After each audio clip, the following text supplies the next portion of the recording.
আজকে আমি আপনাদের সাথে শেয়ার করব লোলেগাঁও থেকে লেপচা জগৎ যাওয়ার মতো একটি সুন্দর ট্রিপের অভিজ্ঞতা। লোলেগাঁও একটি ছোট্ট পাহাড়ি গ্রাম, যেখানে আপনি প্রকৃতির কোলে শান্তি খুঁজে পাবেন আর লেপচা জগৎ থেকে পাহাড়ি দৃশ্যের অপরূপ সৌন্দর্য উপভোগ করতে পারবেন। আর ভাগ্য ভালো থাকলে আশেপাশে বিভিন্ন ধরনের বন্যপ্রাণীও দেখতে পারেন, যেমন চিতাবাঘ।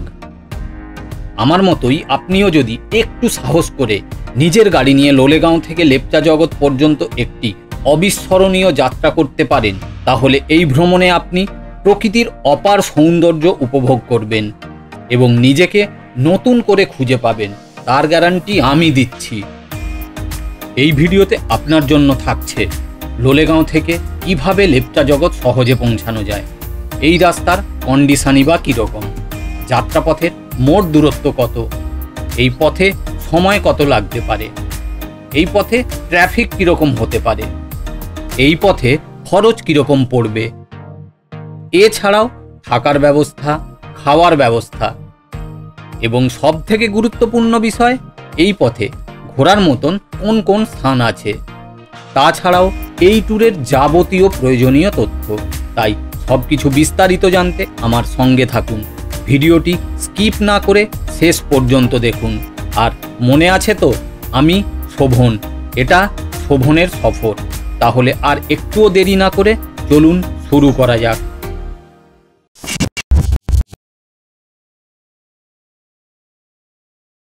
নমস্কার বন্ধুরা, সবাইকে সুপ্রভাত।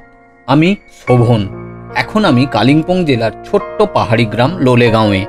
আর এই গ্রামেরই জঙ্গলের মধ্যে প্রকৃতির কোলে কোলাহল থেকে অনেক অনেক দূরে অবস্থিত লোলেগাঁও নেচার রিসর্ট। এখানে আরামদায়ক সুসজ্জিত কক্ষ, পরিষ্কার পরিচ্ছন্ন সুন্দর বাথরুম এবং একটি বড় সুন্দর বাগান রয়েছে। এখানে বসেই কাঞ্চনজঙ্ঘার অপরূপ দৃশ্য প্রত্যক্ষ করা যায়। এখন আমরা এখান থেকে লেপচা জগৎ যাব। এই যাত্রাপথটি শুনেছি খুব মনোরম, পাহাড়ি পথের শোভা মনকে প্রফুল্ল করে তোলে।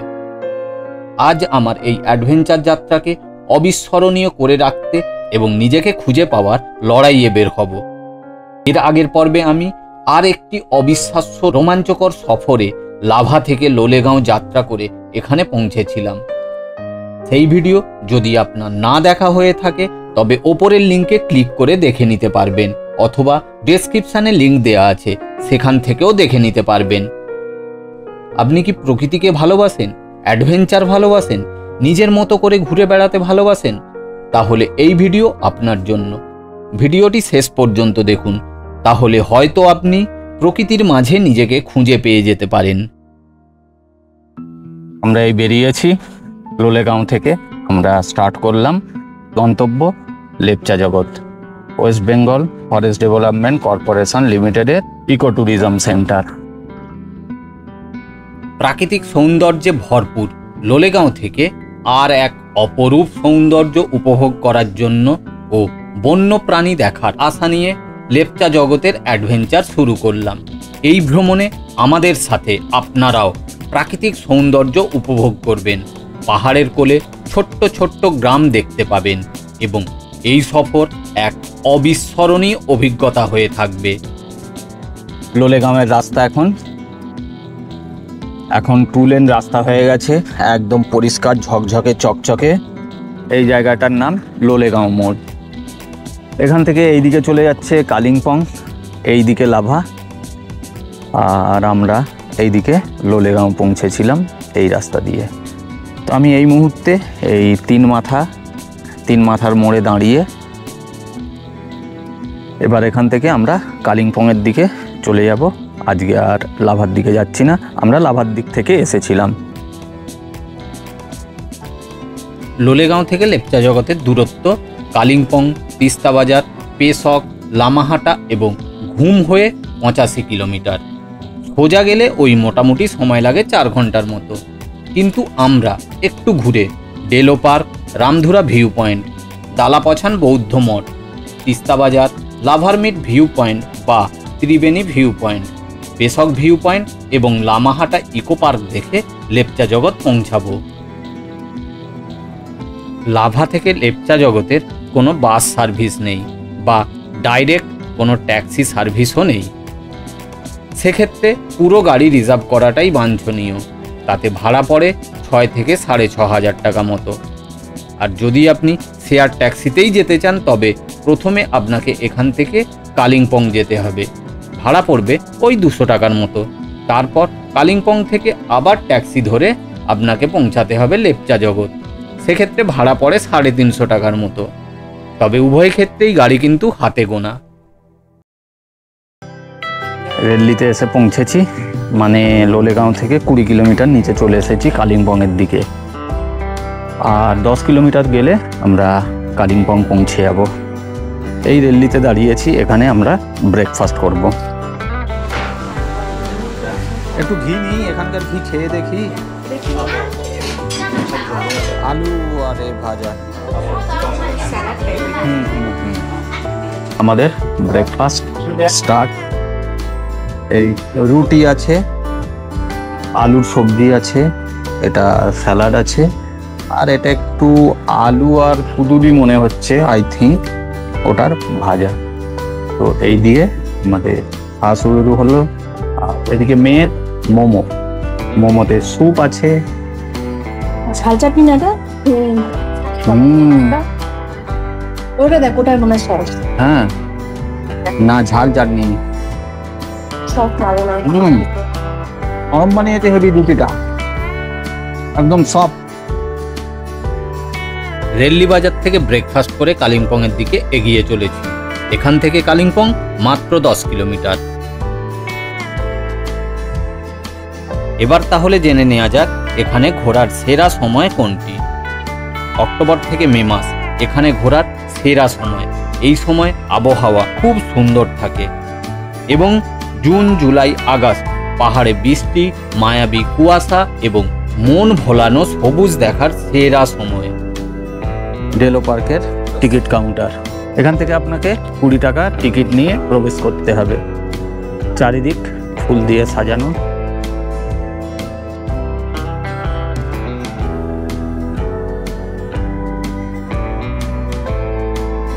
সুন্দর ডেলো পার্ক, জায়গায় জায়গায় বসার জন্য কিয়স্ক করা আছে। ডেলোর বাংলো, ডেলোয় থাকার জায়গা। আপনারা গোর্খাল্যান্ডের থেকে এই ডেলোর বাংলো বুক করতে পারেন, এখানে থাকা যায়। 2100, 2500 এবং 3000 টাকা ভাড়া। এখন বৃষ্টি শুরু হয়ে গেছে, ভিজে যাচ্ছি, তাই এখন কিয়স্কগুলোতে গিয়ে বসি। আবার বৃষ্টি কমলে এখান থেকে আমরা বেরিয়ে যাব।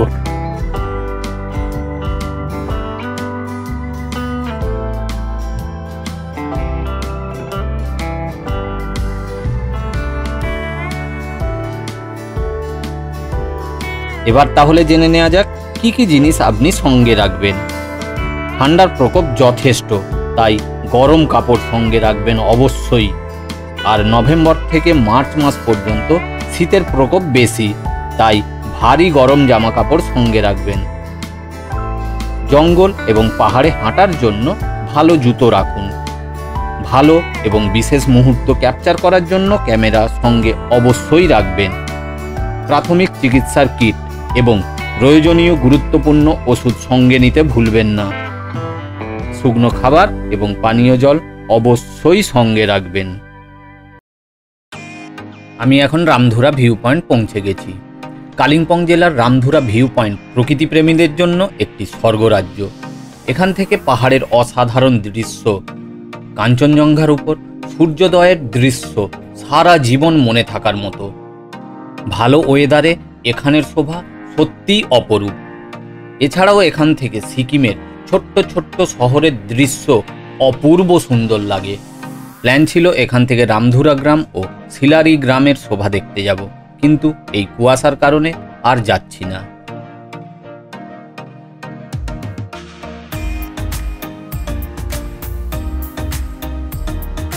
কালিম্পংয়ের এক অত্যন্ত গুরুত্বপূর্ণ ধর্মীয় স্থান এই দালাপাচান বৌদ্ধ মঠ। যদিও এই মঠটি শুধুমাত্র একটি ধর্মীয় কেন্দ্র নয়, এটি কালিম্পংয়ের সংস্কৃতি ও ঐতিহ্যের একটি অবিচ্ছেদ্য অংশ। চারপাশে সবুজ প্রকৃতি, শান্ত পরিবেশ দর্শনার্থীদের মনকে প্রশান্ত করে। কালিম্পং ভ্রমণে আসা পর্যটকদের জন্য এটি একটি জনপ্রিয় গন্তব্য। দালাপচান মঠের ঠিক পাশেই অবস্থিত এই হনুমান মন্দির তার নিজস্ব সৌন্দর্য এবং শান্ত পরিবেশের জন্য পরিচিত। এই মন্দির পর্যটকদের জন্য বিশেষ আকর্ষণীয় স্থান। এই মন্দির কেবল ধর্মীয় গুরুত্ব বহন করে না, বরং এর স্থাপত্য এবং প্রাকৃতিক সৌন্দর্যের জন্যও বিখ্যাত। হনুমান মন্দিরের ঠিক নিচে এই সিংহবাহিনী মন্দির। মন্দির ক্যাম্পাসের মধ্যে আছে শিব মন্দির, একটি গণেশ মন্দির এবং একটি দুর্গা মন্দির। মন্দিরের স্থাপত্য শৈলী অনন্য এবং এটি পাহাড়ি অঞ্চলের স্থাপত্যের প্রতিফলন করে। বিশেষ দিনগুলিতে এই মন্দিরে বিভিন্ন ধর্মীয় অনুষ্ঠান ও উৎসব পালিত হয়। কিছু সতর্কতা, তাই অবশ্যই এটি মনে রাখবেন। কিন্তু প্রথমত, লোলেগাঁও থেকে কালিম্পং পর্যন্ত রাস্তা খুবই ভালো, কিন্তু খুব সরু, প্রচণ্ড ঢালু এবং খুব ঘোরানো। কালিম্পং শহরের মধ্যে পাহাড়ি পথে প্রচুর ট্রাফিক। তিস্তা বাজার থেকে লামাহাটা পর্যন্ত পথ খুব চড়াই। ঘুম স্টেশনের কাছে প্রচুর ট্রাফিক থাকে, তাই গাড়ি চালানোর সময় খুব সাবধানে থাকুন। দ্বিতীয়ত, বন্য প্রাণীদের থেকে দূরত্ব বজায় রাখুন। আর তৃতীয়ত, প্লিজ পরিবেশ দূষণ এবং নোংরা করবেন না। প্লাস্টিকের ব্যবহার তো একেবারেই করবেন না। ত্রিরত্ন বুদ্ধ পার্ক একটি শান্ত ও সুন্দর পার্ক, যা বৌদ্ধ ধর্মের প্রতি শ্রদ্ধা জানায়। পার্কটি দালাপাচান রিজার্ভ ফরেস্টের মধ্যে অবস্থিত এবং প্রকৃতির মাঝে এক নির্মল পরিবেশ উপহার দেয়। এখানের শান্ত পরিবেশে কিছুক্ষণ বসে মনকে শান্ত করে নিতে পারেন। পার্কের চারিপাশ ঘুরে প্রাকৃতিক সৌন্দর্য উপভোগ করাও যেতে পারে। পরিবার ও বন্ধুদের সাথে পিকনিকও করা যেতে পারে এখানে।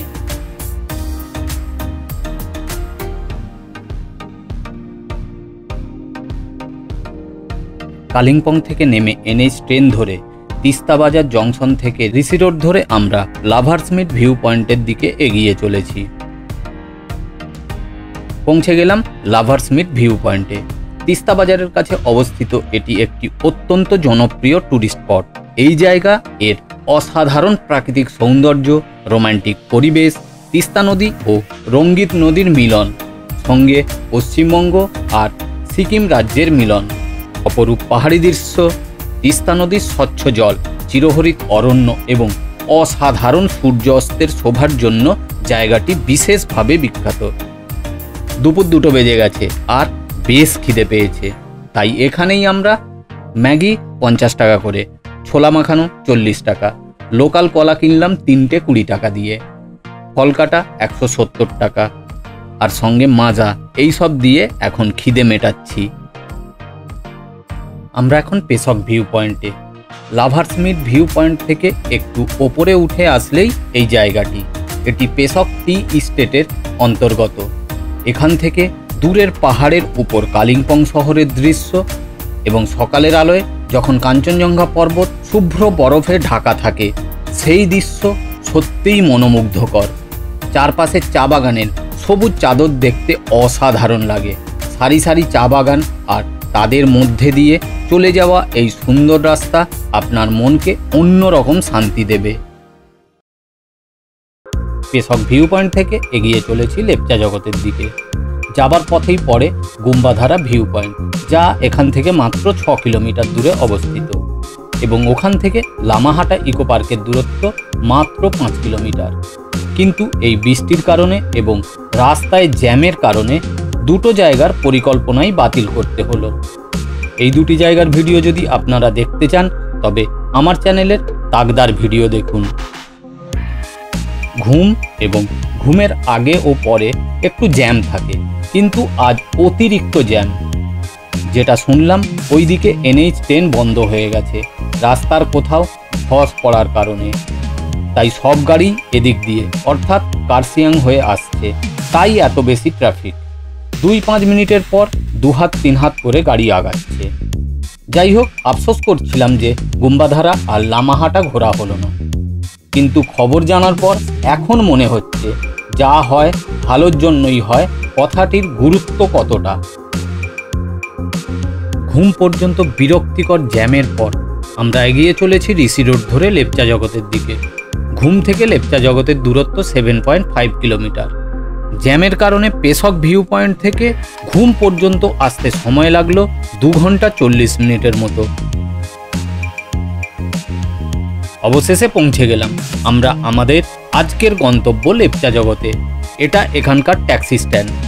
কিছু বাড়ি এবং কয়েকটি হোমস্টে নিয়ে এই ঋষি রোডের ওপরেই ছোট্ট পাহাড়ি গ্রাম লেপচা জগৎ। কিন্তু আমরা ট্যাক্সি স্ট্যান্ডের ডান দিক দিয়ে নিচে নেমে গিয়ে জঙ্গলের ভেতরে অবস্থিত একমাত্র থাকার জায়গা WBFDC এর নেচার রিসর্টে থাকব। লোলেগাঁওয়ের মতো লেপচা জগৎ একটি ছোট্ট পাহাড়ি গ্রাম, তাই এখানে থাকার খুব বেশি বিকল্প আপনি পাবেন না। এখানে মাত্র 8টি হোমস্টে আছে, আর আছে ওয়েস্ট বেঙ্গল ফরেস্ট ডেভেলপমেন্টের ইকো রিসর্ট, যেটাতে আমরা আছি। এর যাবতীয় ডিটেলস ডেসক্রিপশানেও দেয়া আছে, আপনি প্রয়োজনে দেখে নিতে পারেন। পাহাড়ি জঙ্গল, সেই পাহাড়ি জঙ্গলের মধ্যে এই ইকো ট্যুরিজমের থাকার জায়গা। বাইরেটা এই রাস্তা দিয়ে এসেছি আমরা। রিসেপশন, ডিলাক্স রুম, এই রুমে আমি আছি। রুমে প্রবেশ করার পর এই একটু পুরনো এগুলো, কিন্তু ফরেস্টের যেহেতু পুরো কাঠের সবকিছু, বেড জানিয়ে হাওয়াই চটিগুলো নিয়ে আজ প্রচুর অশান্তি হলো আসতে গিয়ে। এত জ্যাম চারিদিকে। এই গিজার আর এই হচ্ছে টয়লেট। আবার টয়লেটটা একটু পুরনো হয়ে গেছে, অনেক দিনকার কনস্ট্রাকশন। টিভি আছে, একটা টি মেকার, কেটলি, গ্লাস। এটা ফায়ার প্লেস, কারণ এখানে শীতে প্রচন্ড ঠান্ডা পড়ে।